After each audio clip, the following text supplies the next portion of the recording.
Colby Covington, ahead of UFC 245 and your matchup with Kamaru Usman. Great to see you in great spirits, obviously, at the official unveiling today of that bout. Why has it taken so long to make that fight? Because the fans have been talking about it for such a long period of time.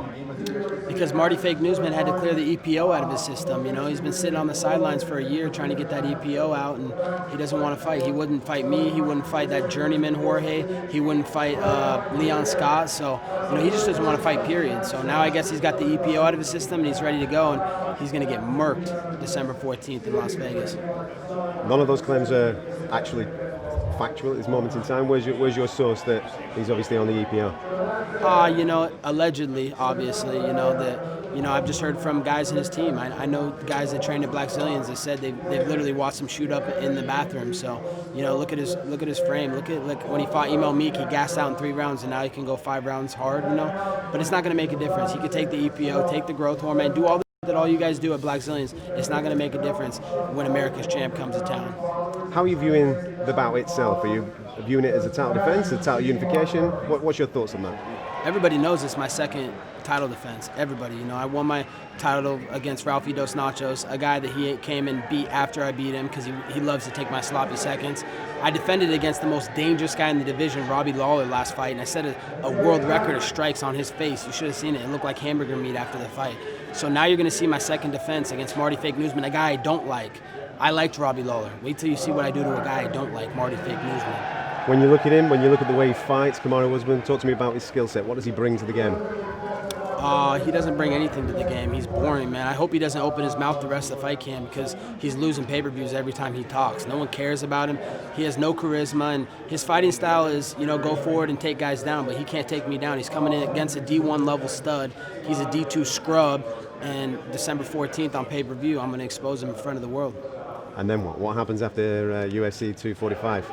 And then I'm either going to get, you know, Ali's Khabib, or I'm going to get, you know, my former best friend, Jorge Masvidal. So, you know, it's going to be one of the two, but there's going to be some big business that I need to take care of. But let me tell you right now, I'm the biggest name in the game. I'm the best fighter in the game, and I'm going to make history again on December 14th because I make history every time I fight. Is the beef with these guys real, or is it manufactured, obviously, like you say, when you were out there at the press conference, to manufacture those pay-per-view buys? No, it's 100% real. I never said anything about manufacturing pay-per-view buys. I mean, you got a guy like Journeyman George who's in ATT coming up to me, you know, trying to act tough, you know, because he knows the coach is around. I mean, you see the way he gets turned up in interviews now. He's saying he's going to end my lights, this and that. Dude, he sucks, dude. He's a 50-50 fighter, dude. Everybody forgot he was getting beat up by Damian Maia, getting beat up by Stephen Thompson just a couple fights ago. He's on a 2-fight winning streak. He's 2-2 in his last four fights. The guy's a jobber. The definition of a journeyman has Jorge Masvidal's name next to it. So my beef is real with him. And Kamaru Usman, same beef is real, man. Like, the guy beat on Ultimate Fighter, he beat out my gym American Top Team, and I was begging to fight him, and he didn't want to fight me. So, you know, he was refusing to fight me so hard when Glenn Robinson was still alive that he gave him high blood pressure, and he ended up passing away from him giving him heart attacks. So it's sad, you know. These guys, I have real beefs, and I'm going to settle these beefs. What's your thoughts on manufactured belts, on BMF belts rather than world titles? It's an embarrassment to the sport. You know, it's a broken, mediocre fighter championship. I mean, especially to give it to guys that are undeserving. You know, it's just it's the way that society is these days in America. You know, you got this Bernie Sanders participation trophy where you want to pass out and just give people handouts. They don't want to earn it like me. They don't want to earn it the hard way. I earned everything the hard way. As you know, coming up in the trailer parks, nothing was ever been given to me. You know, the UFC tried to hold me back, but I became stronger and I became better. You know, I haven't been given anything. I've earned it the hard way. These guys are being given a participation trophy this weekend. Are there any challenges for you at welterweight? Who do you look at and you think that guy might give me a good fight? To be honest, no. Not right now. There's no one on the planet that can hang with my pace, that can hang with my level of mixed martial arts. I'm too well-rounded for anybody on the planet right now. And I'm going to show December 14th that I'm the greatest fighter of all time. There's going to be no doubts about it. You said in the press conference that you have no problem with the crowd booing you or being disliked or anything like that. Is that real? No, that's real, man. I love it, dude. I love the crowd booing me, man. they're so worked up and they're so in their feelings and emotional about some things I say, but, you know, I'm still winning and I love it, you know. So, you know, I'd rather have people booing me than having people tell me, oh, you're the best, oh, you're unbeatable, this and that, you know, because that does really give you a false sense of security. You start believing in your own hype. I don't believe in my own hype. I work harder every single day. I hear these boos, I'm going to go back to my gym, I'm going to train 10 times harder because I want to shut these people up. I want to prove the doubters wrong. So I welcome the boos, but you're going to be mad on December 14th when I shut you all up, and you're going to have to praise me as your champion. Where's your relationship at this moment in time with Dana?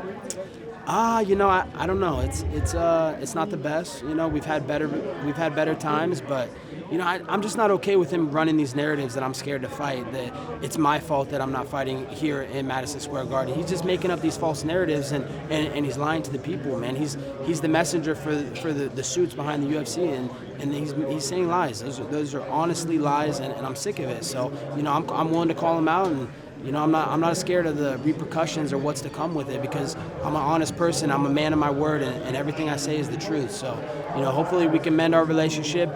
You know, December 14th, he's going to find out how good a business I do, and hopefully we'll be on better terms. I mean, if he lets me sit with the president tomorrow, which the president's obviously coming out to see me, then I guess we could be cool again. Well, talk to me about that, because you mentioned in the press conference that you'd had lunch with his boys. You're carrying one of the books there. Yep. Where's your relationship at with the president at this moment? It's very good. You know, the Trump family supports me fully. They give me their full support behind me. I was over at the Trump Tower today hanging out with Eric Trump and Donald Trump Jr. You know, got the first copy of the book Triggered by Donald Trump Jr. Got to thank him. Hats off to him.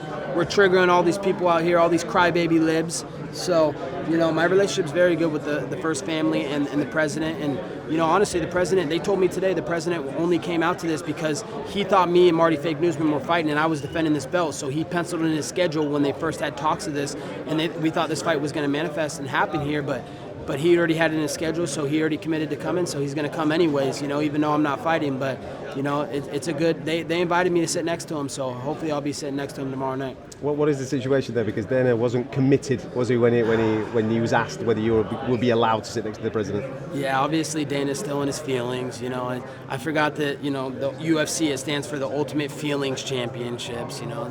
It's sad that, you know, we're in a pro fighting sport where we get locked in a cage in our underwear and we brutally beat people up, but yet we're going to be having feelings about some things, some words people say, you know. So it's sad, you know. Hopefully he'll get over his feelings and realize, you know, what I'm doing is good for business, and I'm just trying to sell pay-per-views. Just finally, on the co-main event then tomorrow, how do you think that's going to go between Gastelum and Till? Oh, you know, it's an interesting fight. You know, I guess we'll have to see, you know. I guess I'll have to be a Doughboy fan now because he was saying that, you know, he respected my fighting skills, so I'll have to pick Darren Till. And on the main event between Jorge and Nate, how's it play? Man, that's a tough one, you know. George every time he gets in a big spot, he loses. So, you know, every time he's in that big fight right before the championship, he'll lose. So, you know, he was losing to guys, Toby Imada, getting upside triangle, knocked out by lightweights, Rodrigo Dam. Where are those guys? No one even knows where they are anymore. So, you know, Nate Diaz on the other end is already slurring his words. He can't even get off a sentence properly. So that guy's got a lot of head trauma, and he's already got CTE. So, you know, it's a toss-up, but, you know, I'm going to go with George Masvidal only because I want to be the one to end his hype and completely obliterate him inside that octagon and not go to jail for it.